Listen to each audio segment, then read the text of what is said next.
Good morning, everyone. Thanks for coming today's call. Thanks for joining us. Let me start with a quick introduction. My name is Hadi. I'm co-founder of Safe Dash Analytics.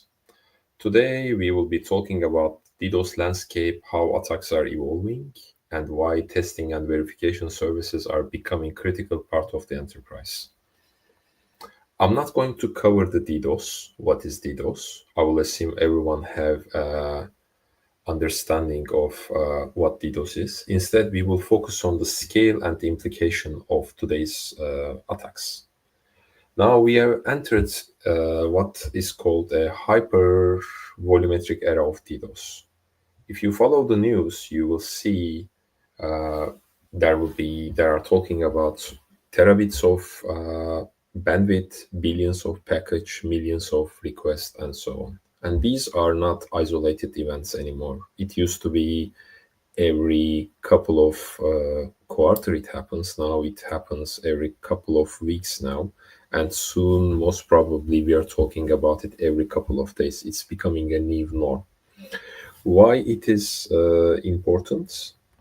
It is important in the context of this basically impact our business operation, impact our user experience. Our business operation, it impacts the revenue. It may cause serious disruption. It may cause operational paralysis. It also cause some regulatory problems if you are in a very strict regulatory environment. Reputational damages is one of the most important part, and also SLA breaches and so on. For end user, this causes frustration on the platform, sometimes serious abundance of the platform, and also sometimes you have data access issues and so on. So why we do the testing? We do the testing, what we categorize is four different category. The most important part is for banks or regulated industries, compliance and insurance, meet regulatory requirements and cyber insurance policies. What it means is you have to demonstrate in some countries now, for example, in Europe, there's a law called DORA, and basically you have to demonstrate that you tested your infrastructure periodically for cyber attacks. Besides that, what we see is with our tests, measure the baseline performance is pretty important. What you think that it's working on paper versus in reality. Sometimes when you have the complex system where you have different components of the system, you may see some performance bottlenecks and so on. So it's a very good practice to basically measure the baseline performance. Again, as a part of the baseline performance, you can also identify the weak points. What we see is sometimes what you think that is working, it may kick in late than you expect, or it even doesn't kick in. For example, one of our AWS customers, we try to do DDoS resilience test, and we expect that the system supposed to have the elastic computing quickly scale up quickly, but it sounds like it didn't for a while. And when they investigated, we found out it's a configuration problem. And the last part is the validate protection effectiveness. Protection effectiveness in the context of not only the system, but also your processes as well. This is what we see. In some cases, the whole system of defense, including the machine who does the mitigation, the procedure, human factor, notification, and so on. Sometimes and regularly, we don't see that most of them are working in harmony. They may require some fine tuning. And so next, we are going to talk about what we provide as of our platform. In DDoS platform, we do provide two different type of testing: supervised testing and self-serve testing. Supervised testing is more of we take the customer from the beginning to an end. We provide all the consultancy, plus we provide, depends on the customer setup, custom attack scenarios, real-time consultation, and so on. Today, we are not going to talk about the supervised testing. We are going to talk about the self-serve testing. Self-serve testing, what we bring to the table is if you're MSP or if you are an enterprise customer where your business requires strict regulatory requirements, we basically provide you access to the platform 24/7. There are pre-configured attacks, depends on your package, where you can start the attack after the pre-approval phase. You can do tests up to 5 gigabit per second and multiple nodes or location around the world. It's automated dashboard, which I will demonstrate a couple of minutes later, where you can see all your system parameters and all relevant information on a dashboard. It's a cost-effective solution specifically for MSPs, where we know that today's market, everything is almost cost-driven, so that gives you a competitive advantage. We also provide AI-based instant reporting as a part of our base package. So the way how the system works is very simple. You log into the system, you basically submit request for your test, which I did just before this call. And then we review the test. We check the destination or target systems where it resides. It can be local ISP, it can be hyperscaler, and depends on the hyperscaler. We have to follow their policy. For example, today we are part of the AWS pre-approved DDoS partner network. So if you have a AWS workload, we have pre-approved status where we can walk through the test with you. Once we approve the test, the system automatically configure your test parameters, and it will become available for your test window. And once you execute the test, the system also generates automatic testing. So let me jump into my other screen so I can show you how the system looks like.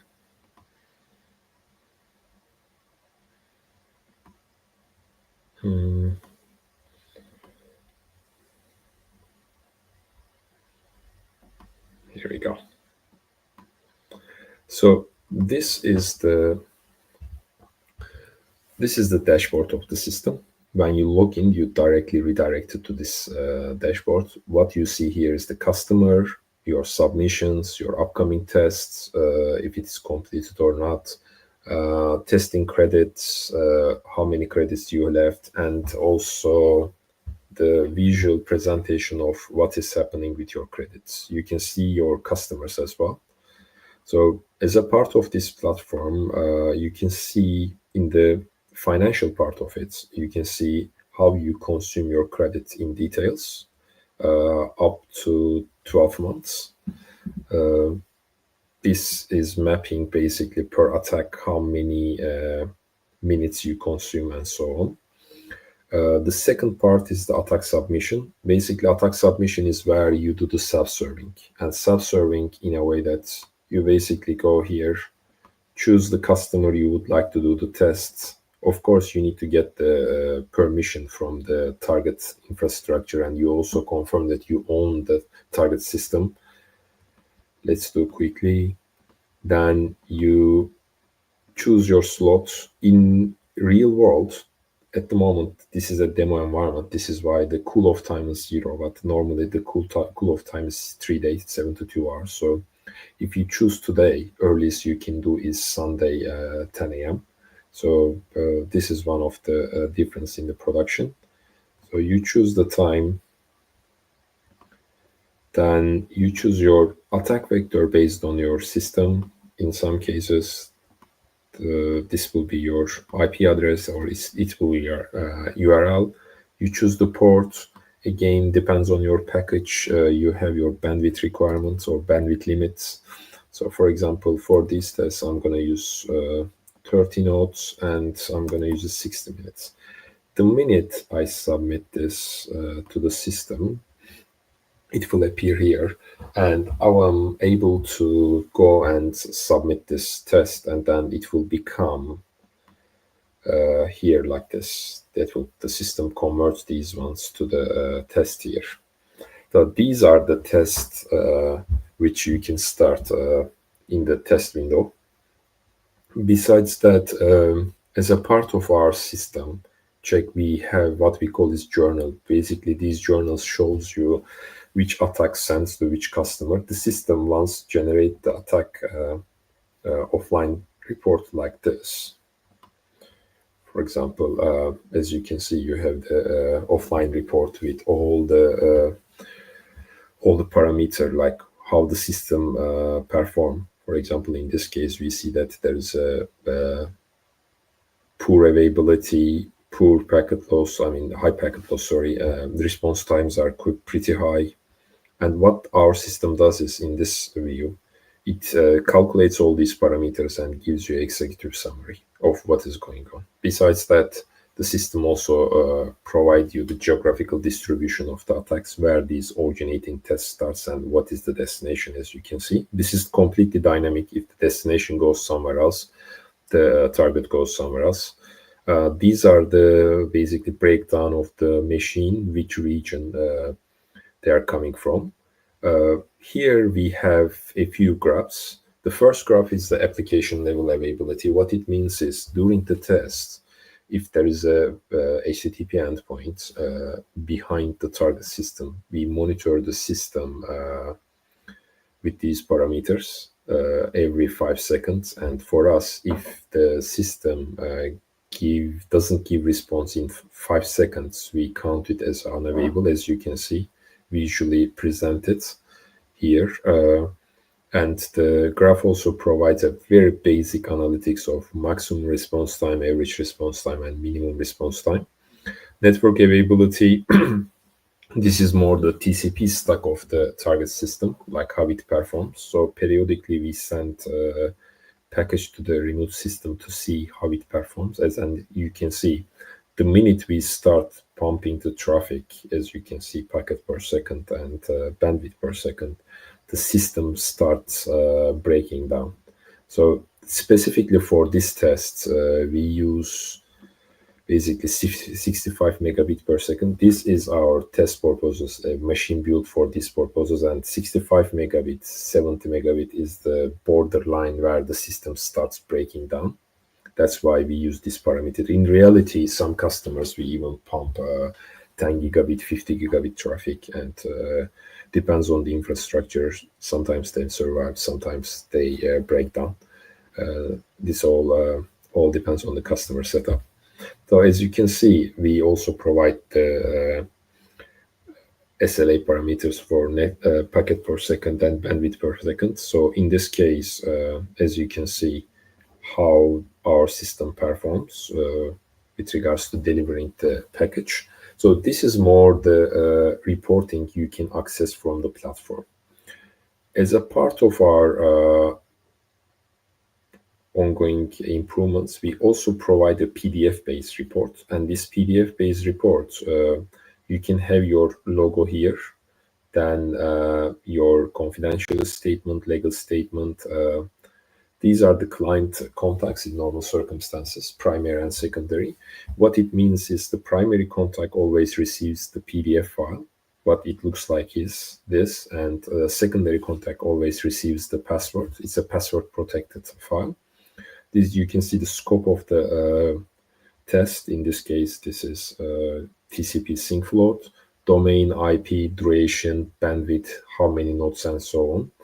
Executive summary is slightly different here. As you can see, what is happening in this case, for example, we pump 65 megabit per second traffic for 1 minute, and the availability and packet loss scores are pretty low. It also explains in text as well. Rest is more of the similar information what you see in the previous screen. Here, the big difference is we also provide explanation about what each section represents. So for example, here, availability represents this, why it represents like that. You can see the definition of how we mark or categorize each availability, or how we make the decision. So if it is more than 99%, it's excellent. 95% depends on the application, is still good. 80% can be fair or poor, and so on. We try to keep it simple as much as we can. And here, as you can see, packet loss, same methodology, 1%, 5%, 15%, and above 15%. As you can see, this is above 15%. Besides that, we also measure the response times of the system. So, for example, under loads for us, if the system have a response time changes more than 1 second, this is for a major performance degradation for us. It also shows the geographical location. By the way, these parameters are configurable based on the customer if they need to. These are more the standard parameters what we present. Geographical locations, again, what you see, summary of the locations, again, application level availability, network level availability, as you can see what is going on, packet per second, network bandwidth with 5 seconds interval, and rest is the appendix. I think this is pretty much it is. Does anyone have any question so far? Okay, please type in and we can continue. So I'm going to switch my screen again.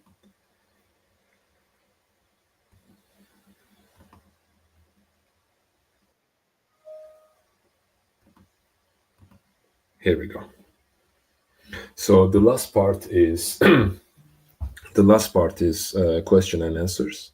So we receive a few questions from our customers, and we want to basically give these questions to you as well if you have any question mark. So, for example, one of the very frequent questions what we receive is how MSPs, specifically in this context, integrate DDoS testing into their service portfolio to bring value to the customers. There are multiple ways of doing it. You can do it as a one-off simulation. If you provide other services, you can combine it with it, or you can have a standalone subscription for ongoing posture checks, part of the broader resilience package, or as a part of the compliance framework, you can also sell it as a compliance service as well. The second question is to what extent organization need high capacity attack simulation to effectively validate their DDoS resilience? Before this question, I also want to raise one more question. Do I need to test my DDoS defenses? You should test your DDoS defenses in any circumstances, paid or unpaid. Paid services gives you more flexibility in a lot of cases. In what capacity you go? We go up to gigabits of traffic from 42 different locations. Not always you need a big bandwidth. Sometimes you need a smaller bandwidth for the different attack vector, because in people's mind, when you say DDoS, it's more about the bandwidth. That's not true. Depends on the attack vector and attack surface of your systems. You may need to go low bandwidth attacks as well. But if you want to test the raw limits, yes, you may need to go whatever your bandwidth is as well. The last question is for businesses operating primarily in cloud environment. Is DDoS testing still necessary? It is necessary, and I'm proud to say that we are now becoming a AWS pre-approved DDoS partner. This is a milestone for us. What it means is now we are able to simulate DDoS attacks to AWS assets with the pre-approval from AWS. We passed the compliance piece with the AWS team. Now we are about to put our name in the list, and what it means for our customers is now this is like another service level that they can utilize our systems. I think that's pretty much on my side. Does anyone have any question? If yes, please shout out so we can talk about it.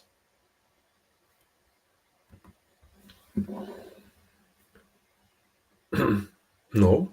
Okay. Thank you very much for your time. Have a great day and speak to you soon. Thanks. Bye.